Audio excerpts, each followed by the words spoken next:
పరితమైన పరిచర్య చేస్తున్న అక్కడున్న ప్రజలు, సేవకులు,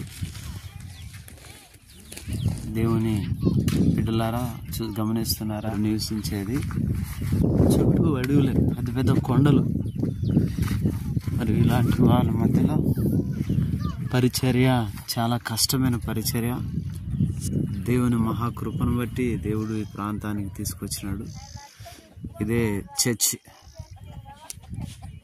ఇక్కడ పరిచర్య చేస్తుంటున్నాడు.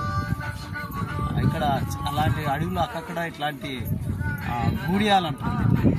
సో ఇక్కడ వీళ్ళు నివసిస్తుంటారు. వీళ్ళ మధ్యలో ఎంతో